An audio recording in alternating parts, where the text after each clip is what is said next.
Let's talk neuromuscular electrical stimulation for swallowing and dysphagia management. Today, I wanted to talk about neuromuscular electrical stimulation, NMES, or commonly called VitalStim. Let's get into it. First, a big caveat with neuromuscular electrical stimulation. This type of electrical stimulation is an adjunct. It's not a universal fix.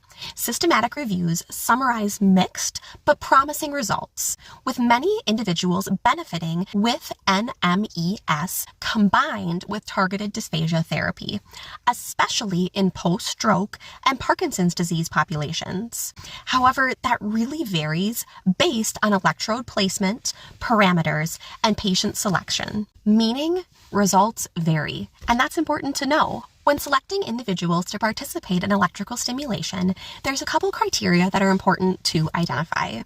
A clinical candidate profile is going to look like this.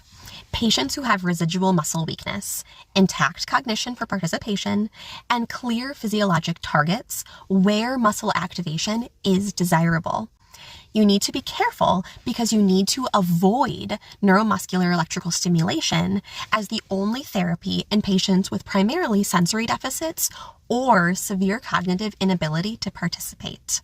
Practical parameters and typical clinical courses are usually for about 4 to 6 weeks, with sessions several times per week. Pulse frequency, width, and intensity vary across devices, so it's important to document your settings. So what frequency are you using? What pulse width are you using? What's your intensity? What's your on-off cycle? And then titrate to visible muscle responses and patient comfort. You need to be sure to monitor skin integrity and stop for pain or intolerable discomfort. Reports suggest better outcomes when electrical stimulation is combined with exercise. So not replacing exercise, combined. For example, using electrical stimulation while someone is doing a Mendelssohn maneuver or while someone is doing an effortful swallow is more indicated.